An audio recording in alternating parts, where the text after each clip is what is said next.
Today I'd like to share with you a true story about a group of young men in Australia who volunteered for the 75th Fighter Squadron, the first Australian fighter squadron in the Second World War, and Horn Island, the last line of defence. You can see on the side there where Horn Island is, and Port Moresby. It's 447 kilometres from those two, and 307 to Lae. A lot of the activity took place in the Second World War around those two areas. I've just put this slide up briefly because this was the plane that stopped the Japanese for 44 days before the Battle of the Coral Sea. I'll come back to it at another time. In my presentation, I would like to share with you the Japanese occupied Southeast Asia, and also I'd like to share with you that for the 75th Fighter Squadron, the pilots, the doctors, the wing commanders, and the conditions that they lived under. And then I'll finish with Kokoda and the Coral Sea. Just a recap on history. From the bombing of Pearl Harbor, in the 6 weeks the Japanese had come down the Malaysian peninsula, taken Singapore. We had 22,000 Allied troops as prisoners of war, and 16,000 of those were Australians. They then took Sumatra, they took Timor, they went across and took Lae. I'll just go to the next slide. You'll just see on the corner, that's New Britain, and Rabaul is over there. And that was the first time that Australia had come into contact with the Japanese. Australians had 1,400 troops at Rabaul. Japanese overtook it with 5,000 troops. We had 5 Hudson bombers that were lost and 4 Wirraways that were lost in the encounter. So effectively Australia was at war as of that time. We realised that that was when it was all starting. Darwin was bombed in January 42. There were 27 Benny bombers came to Darwin, and 17 Kitty Hawks, 17 Zero planes. They took out 10 ships, they took out 543 men, and a number of them are also wounded. John Curtin, realising that above Townsville we had absolutely no defence whatsoever, he was sending to England at the beginning of the war 1,000 men per month who were going to England for pilot training, and all the rest of our men were all in Southeast, in the Middle East. So effectively we had no planes, no fighter squadron, and so he realised then that we had to build a couple of airstrips, and he picked Horn Island and built 2 airstrips on Horn Island.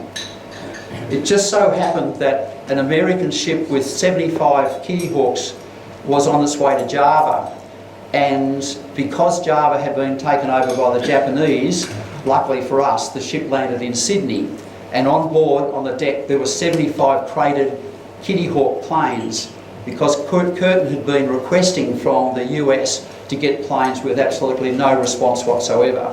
So those planes were taken off the ship and assembled very hastily, because the Japanese in Port Moresby had total control. We had Hudson bombers there that couldn't cope with the Zeros coming across. They were coming across for the shipping at Port Moresby, so the need to get planes up to Port Moresby quickly was paramount. They formed 3 squadrons of 25 planes each, and it would just so happen that a wing commander had returned from South Africa by the name of Peter Jeffries. He'd returned to Australia, he'd completed his tour, and he was returning from battle fatigue. But as he's the only wing commander we had at the time, he was summoned to Canberra. And Curtin then explained to him what the plan was, that we were going to take the 75th Fighter Squadron to Port Moresby as a matter of urgency. Jeffries asked the question, how many experienced pilots will I have? And the Prime Minister said, no problem there, there'll be plenty of experienced pilots. So anyhow, they put out a request for volunteers. They got people, crop dusters, flying instructors, plane maintenance people, and effectively anybody else that wanted to fly and couldn't afford the flying lessons applied for the job. There were accountants, solicitors, all sorts of people. The training, normally for a Kitty Hawk there's 100 hours of flying time and 30 days for a new squadron to meld together. On this occasion they had 10 days and 10 hours of flying time. So you can imagine getting in a new plane with 10 hours flying time. So it was pretty devastating. They'd only just learnt to fly in formation. They'd never been in cloud before and they'd never been in bad weather before.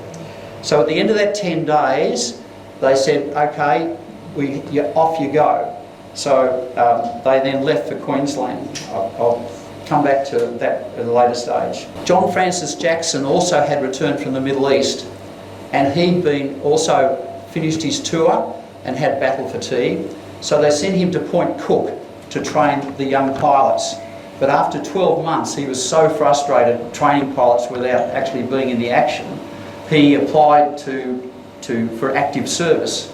And when Jeffries realised that he'd applied for active service, he knew of his reputation, A, of an ace pilot, but also totally fearless. And consequently, Jackson was then promoted to actually take the squadron to Port Moresby.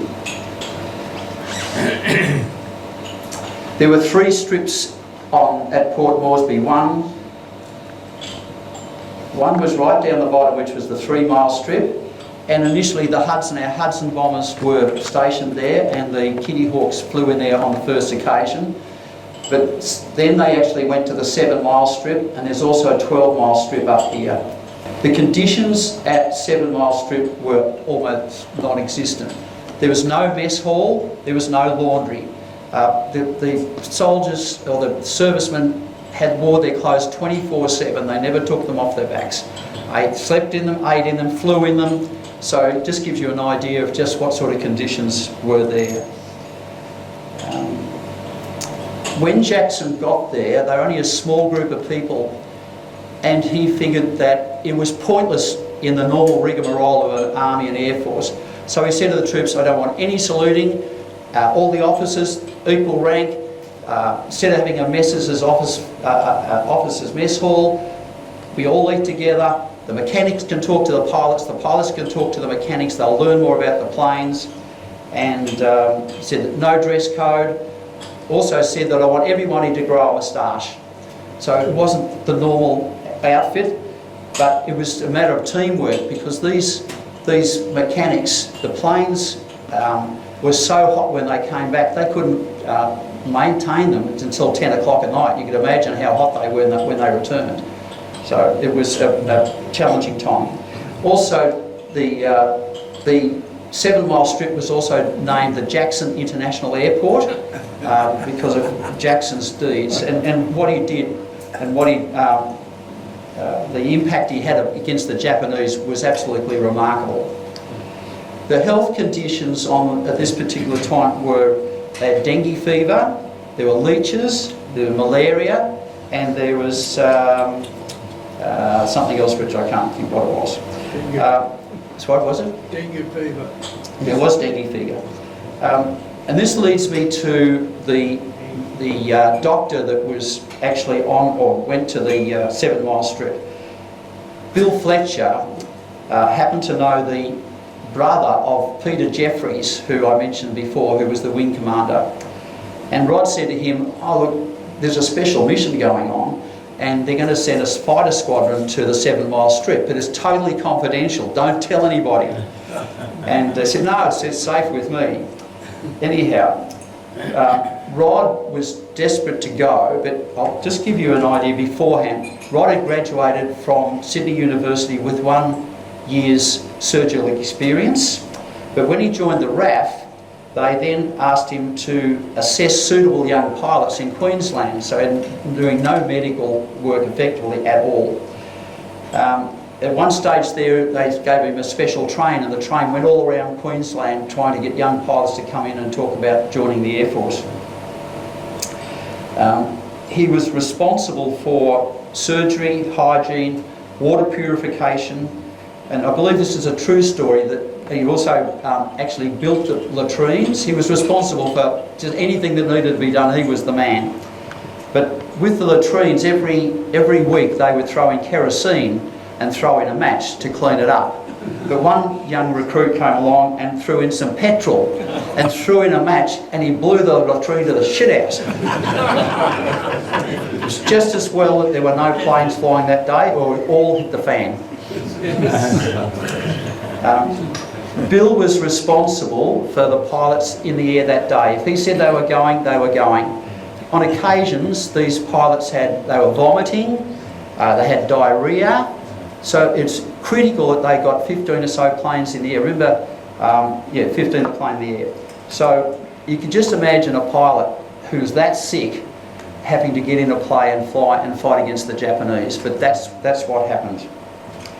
The doctor there was a hut some 600 metres from the airport, and so he put 6 beds in there. That's all it was, just no hospital, just a very, very basic hut.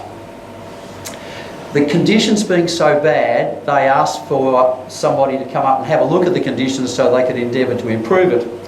So they sent up a British officer. And you can imagine the British officer arriving, and they said, "Good day, mate, what can I do for you?" And so anyhow, when they had lunch, the British officer expecting an officer's mess hall. Not so. So he was talking to the mechanic next to him. Anyhow, the report went back. It was less than favourable. There were 2 aircrafts made at the Commonwealth Aircraft Factory, remember, down in Port Melbourne? And this was the Wirraway. It was finished up being a training plane because it couldn't compete with the Japanese Zero. And so consequently, the name Wirraway came from was an Aboriginal word for challenge. So that's where that came from. It just so happened, though, they had 1,000 men at the aircraft factory. And when they decided that they no longer wished to produce this, they then decided that they would make the Australian-built boomerang. They went to the States, got the plans for it, and then they retooled all the tooling that they used for the Wirraway. They then retooled that to make the boomerang. I'm not sure who named the boomerang because half of them didn't come back. This is the Hudson bomber. The Australian government ordered initially from Lockheed 50 of these planes, and then they increased it to 100, then 150 to 200, finished up being 246, and they were all delivered to Australia by May 1942. And in the bombers there's a squadron of 18, in the fighters I believe it's 24, someone might correct me on that. The Kitty Hawk, there's a number of features to the Kitty Hawk. You'll notice, here we go. You'll see that the pilot cannot see over the top of the plane there. So there were a number of accidents when they were taking off from the airport. So they had to sort of get a bit of a guide of where the trees were, and they'd sort of take off in a straight line until they became horizontal, and then they could see. Down the bottom, you'll also see the matting. The matting in the wet season, which was only for 1 or 2 months of the year, just saved them getting bogged. There was also at the back of the pilot, they had armour plating. And the reason for doing this was, I'll go to the Japanese Zeros, they had no armour plating, so if the bullets were coming from behind, then it would shoot the Japanese pilot in the back. And Lockie McLean was telling me that the actual windscreen, the Australian one, it was an inch thick, and it was laminated with 4 coatings of laminate, whereas the Japanese, I think, just had glass. So it was a protective thing, and the Japanese also didn't have any protective thing for their plane at all, so the pilots were very vulnerable, whereas the Australian pilots were not.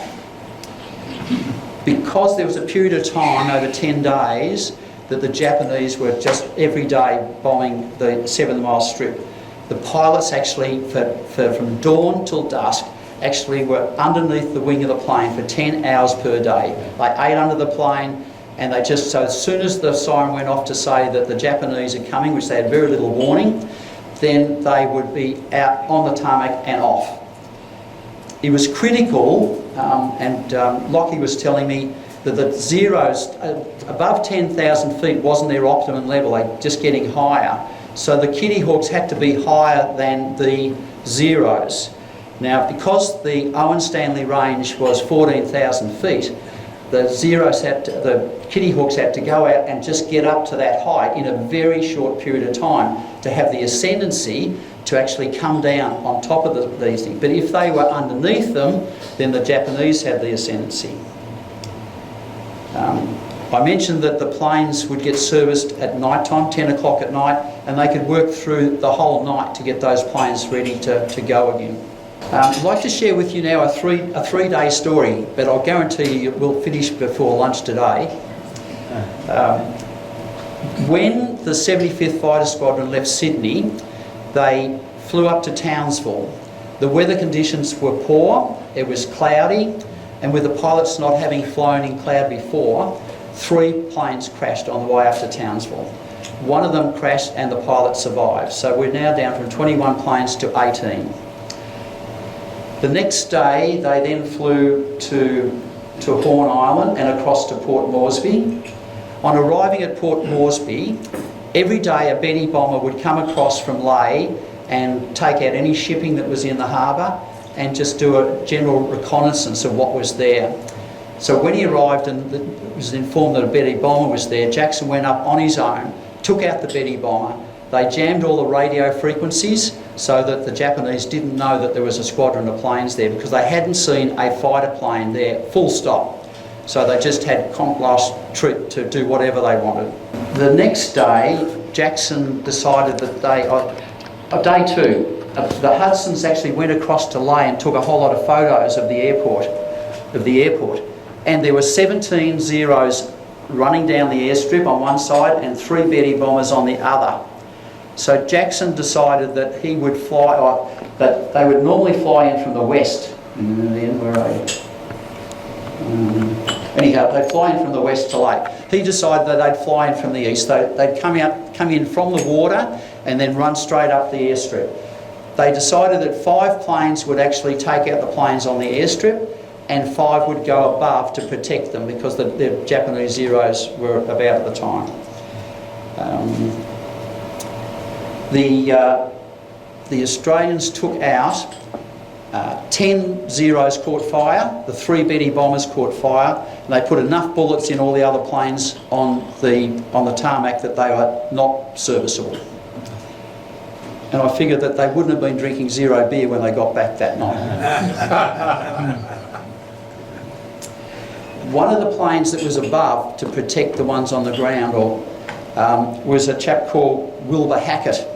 His plane had caught fire, the Japanese were behind him, and he was son of the Lawrence Hackett, the CEO of the Commonwealth Aircraft Factory. He decided that the only way he had Japanese plane Zeros following him, so he headed for Cloud, lost it, the Japanese gave up at that point in time, and he then landed in the Bismarck Sea, and it took him 9 hours to swim to shore. He discarded his boots and his flying jacket, so the only thing he had on was socks and his flying gear. When he arrived on the beach, there were 2 mission boys with their canoes who spoke English. He spoke to them and said, "I'd like to speak to your clan leader." So he was taken to the clan leader, where they discussed him getting back to Port Moresby. Now, there's a fair distance between Lae and Port Moresby. So anyhow, the clan chiefs agreed that the 2 mission boys would take him back to Port Moresby, but they were very reticent, because if the New Guinea people helped the Japanese, they were ruthless in what took place, so they were very, very concerned. On his 30-day journey, and you imagine he's in socks, he's going over swamplands, he's crossing rivers, he's crossing the Owen Stanley Ranges, which is 14,000 feet, in socks. He also caught dengue fever on the way, and he actually rested for 1 week. They actually stayed with him for 1 week. They couldn't move him. So anyhow, he finished up getting back to Port Moresby. It took 30 days. When he arrived, they gave the 2 mission boys 10 shillings, 20 shillings each for getting him back. And also they gave them gifts to give to the clan chiefs. So it was a remarkable effort. he was no longer able to fly, and he was sent back to the mainland at that point in time. Just want to read to you, this was from Peter Williams, the Kokoda campaign, the book that he released. And the conditions were, I'll put glasses on. Traversing the track can be an extreme exercise. The climbing is relentless, bringing searing pain to the thigh muscles. Descending is even worse, giving what the diggers call laughing knees, and uncontrollable shaking from overusing the quadriceps. A condition exacerbated by constant slipping in the wet. The rain in this part of the world is unique. It is flat, it is fat, and seems to fall as consistent straight lines rather than as drops. It transforms the landscape, turning the ground into slush or heavy, cloying, foul-smelling mud. Root-strewn paths become slipways, then water courses, then mini waterfalls. When the rain eases, the heat kicks in and the humidity becomes totally unbearable. It is as though one is trapped in a smothering pressure cooker or sauna. So the conditions are not great. The Japanese landed at Gonabona, and there was 16,000 troops arrived there. 7,000 of them were fighting troops, and they allocated 3,500 to the Kokoda Trail. Peter Williams, I'll ask a question. How many people thought that the Australians were outnumbered on the Kokoda Trail? Show of hands. Couple. Yeah. A lot of people thought it was 10 to 1 and 5 to 1 and 2 to 1 against the Australians. And if you go up at the Ferntree Gully, the 1,000 steps, there's a lot of things there talking about how outnumbered the Australians were. But in actual fact, the Japanese outnumbered the Australians up to Gonabona, which at a rate of 2 to 1. But after that, at Templeton Crossing, it's a pity I can't get it. But up here, this is the Kokoda, which is on the top of the Owen Stanley Ranges. And then this is the Templeton Crossing up here. So the Australians were then at a ratio of 2 to 1 Australians against the Japanese. Horn Island. Horn Island is 22 miles from Cape York, and 17 miles, and it's 22 square miles in circumference, or 22 miles square miles on the island. The weather is dry for 10 months of the year. In March it has 35 centimetres of rain, so it's a fair deluge of rain. There's at the top end of the island, which it says Horn, the township of Horn, they had a Catalina base, and whenever a pilot went down, which invariably went down in the water, they would radio his location, and the Catalinas would then go and pick up that pilot. We lost very, very few pilots at the 44 days that the 75th Squadron operated from. There was no refrigeration on Horn Island. The food was bully beef. My dad, who served there, had in his tent there were 4 other men, and they would go out fishing every night. So they'd come back at 10 o'clock, cook the fish, and then go to sleep. So mainly it was bully beef that the people on that island were eating. They were rationed for beer and water, and whenever any new planes arrived on Horn Island, they stacked the bombing bays with beer. So when it arrived, you can imagine it was cold beer. So whenever a new plane arrived at that airport, the welcome was fantastic. The entertainment was, there was no entertainment. They wrote letters, they played games and used matchsticks. There wasn't a lot to do. When my dad was there, he was a New South Wales swimming champion before the Second World War. And he went to the commanding. There were 5,000 people on Horn Island. Initially there was only 20 people. They were fishermen and pearl divers, and they were moved across to Thursday Island. How many people have been to Horn Island? Quite a number. You may have been to the museum there too, which is very interesting. So when he went to the commanding office, he said, look, why don't we have a carnival with the Army and the Navy? And the commanding officer said, what a great idea. So the dry season being 10 months, they in one of the creeks put 44-gallon drums down two sides with concrete in them. I've actually walked up that creek. So they then had 3 lanes, and there were 17 events, and the RAF won the lot. And they had set up, Les Baker from Melbourne was sent up as the announcer, and they set up broadcasters around the whole island, so 5,000 people could hear the race. But when you're up this creek, you'd be lucky to fit 30 people around the area they had it. These are the runways on Horn Island, and let's have another go, see if I can get it. There we go. These are all the dugouts. There were 52 of those, and they only lost 4 planes to the Japanese strafing the airport, because all the planes, there was heavy trees and camouflage here, so they couldn't be seen.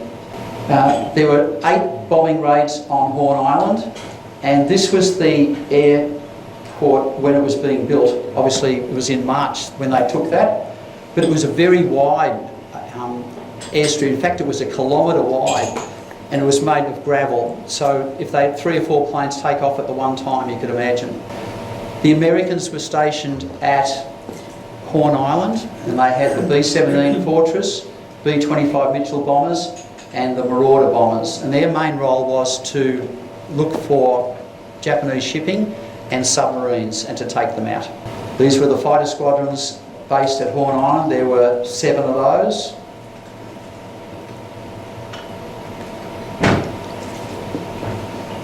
Over the 44 days, I might add that the 44 days we were down to 3 planes.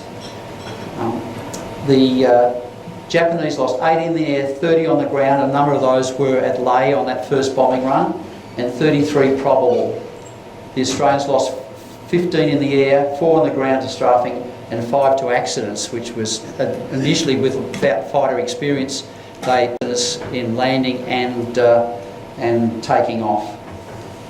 Total of 37 pilots served, and we only lost 11 pilots, so it's a fantastic effort when you think of so few lost. The 3 Kitty Hawks that were left on the last day, the command said to Jackson, "We want you to go up and do a particular mission," and he didn't respond, but he said, "This is a suicide mission. There's no way known that we can do this." They were below the Japanese, so the odds were stacked against them totally.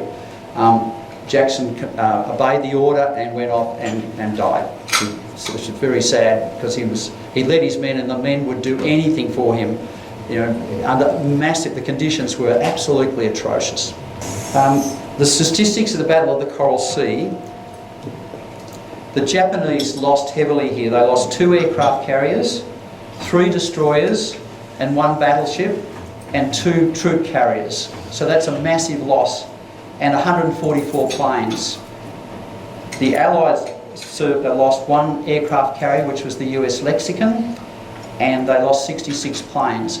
A number of the Japanese planes, because their aircraft carrier had gone, had nowhere to land, so a number of them wanted to land on the American aircraft carriers. But in conclusion, the 75th Squadron lasted for 44 days, and it stopped the Japanese from invading Australia. And with the loss of the Battle of the Coral Sea, effectively the plan to attack Australia was effectively dead in the water. That's it.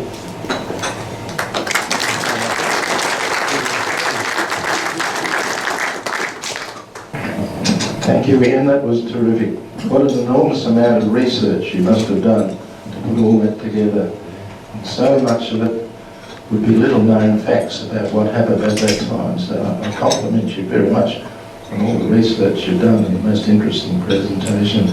We're happy to take questions. Yes? I noticed you had Kota Ambon on there. There is a Commonwealth war grave there, mainly people from Asia as well as some Australians. Many who died the day before war finished. They'd been in the Japanese prison camp just down the road. They had just found a bomber in the jungle, and there was 3 graves that had just been newly made there. Australians who were clearly the crew of that bomber. probably a Hudson, would you think? I would think so. Yeah. I think you're probably right. I did a tour on the island of Horn Island. There was a Hudson there that had actually gone down and it hit a tree, and the engine mountings, the engines were 100 metres away from where that plane crashed into the tree. You can imagine the force of the engine just ripped the mountings out and just kept going. Any other questions or comments? Well, gentlemen, you're unusually quiet. Yes, Howard. What is strafing, you said? Where the Japanese come down and just fire bullets at the airport and the planes. That's what took out the planes at Lae when the Australians went there. They just put bullets down, planes caught fire, and put them out of action. And that's called strafing? Yeah. My dad was on the beach. They had a day off, and they were swimming on the beach, and the Japanese would come and strafe them too, so they'd actually have to hightail it out of the water. I'm amazed that they swam there because there's plenty of sharks in there. And, so I didn't mention that on one occasion a school of salmon came in and the army threw in hand grenades and they took out 500 salmon and it fed the island for a week. On another occasion there was a bullock straight onto the airstrip and one of the planes either landing or taking off hit the bullock. Bullock was killed, so they had fresh meat for, I think, 2 days, which is better than bully beef. Okay, very good. You mentioned at one stage early on about beer. What sort of beer did they make it themselves, or did they bring it in? No, they brought it in. But it was all hot beer. Can you imagine drinking hot beer? Yes, it was hot. And how do they keep it cold? It just didn't. Unless they brought them up in the Bombays, which I mentioned, when that beer arrived up, it'd be ice cold. Exactly. So no, there's no refrigeration. But they obviously have to bring that stuff in there at some stage. My father was up there at Milne Bay where they're laying airstrips. You didn't mention much about that. But what impressed me, even though I was only born during the war, they came back, they all smoked like chimneys. And that's all they could do, he said, smoke. There's no entertainment there. It's just nothing. There is nothing to do. So I dare say smoking was an important part of the social. Roll your own. Okay. I should say that Milne Bay was the first battle in which the Japanese had been defeated in the Second World War. Milne Bay. I've got to give the presentation to other private clubs, so I'll add that in, Chris. Well, getting more information for you. Yes. Ian, what's the timing of the activity around the Coral Sea and the Japanese coming down the eastern coast to Sydney? I don't know the answer, but my understanding was that the Battle of the Coral Sea, they then decided that it was pointless advancing to Australia. In fact, when they were on the Kokoda track, they initially intended for it to only be a matter of a couple of weeks, and that's what they had food rations for. But because Guadalcanal had been, the Americans had bombed Guadalcanal, the Japanese suddenly realised if they took Guadalcanal, then they couldn't take Australia. So they actually told the commander on the Kokoda trail just put a hole in it. So they didn't make a lot of advances for a number of months. That was in August. And then obviously they lost there. So then the need to take Port Moresby was then really taken away from us. So what's the point? Because that whole goal was to take Port Moresby and then come further on. So but I think once Coral Sea had gone, I think they said no sport. Also the troop carrying ships that they sent had all been sunk. And the men that they had on at New Guinea, which was many 5,000 I think there, they had nowhere to go. Any more? Yes. Ken. I'm just curious as to why the Japanese went to Rabaul rather than to Port Moresby. Don't know the answer. The answer to that is Rabaul had a magnificent natural harbour, a deep natural harbour where they could station substantial naval assets. That's why they went there, and they made it an absolute fortress. And I mean, the Allies didn't attack Rabaul or take it back because it would have been a bloodbath. It was so well fortified. I failed to mention that the Japanese had built 52 airstrips in the Southeast Asian region, which could cater for 1,500 Japanese bombers. So their plan to take Australia, they'd actually given currency to the Japanese soldiers in their pockets, so they had pound notes in their pockets. So the planning to take Australia had been well and truly set up a long time before. Thank you. Any others? One more. Ian, I'm interested in your research on the numbers on the Owen Stanley, that we in fact had a 2-to-1 majority. Has that been confirmed? Because anything that you ever read would suggest that we were hopelessly outnumbered, but I'm aware we write the history. Can I answer that? Certainly.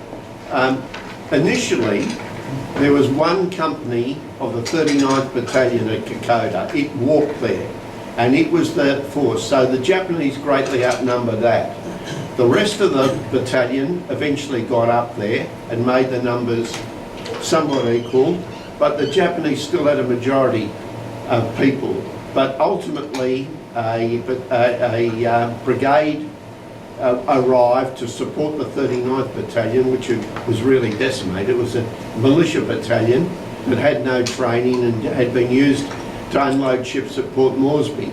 So that was the strength of the Australian forces initially, but ultimately Australia was able to bring far more troops up, and the Japanese ran out of gas anyway. Peter Williams wrote a book, The Kokoda Campaign, and he served, and when they had reunions with the Japanese, they then went back and confirmed how many troops did you have there, and statistically, and he just said the thinking was the Australians tend to think it was 10-to-1 against, but in actual fact, from Templeton Crossing, Australia had 2-to-1 in front of the Japanese. But it's in the library, that book, if you want it. It's called The Kokoda Campaign. So it's an interesting book to read. Thank you. Well, thank you, gentlemen.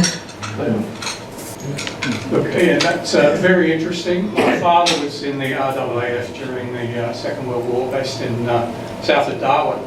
He was desperate to be a pilot, and it sounds like they were taking anyone, but he couldn't see. That's his problem. Couldn't pass the eye chart test. But he did eventually get into the RAAF. How, you ask? He stole the eye chart.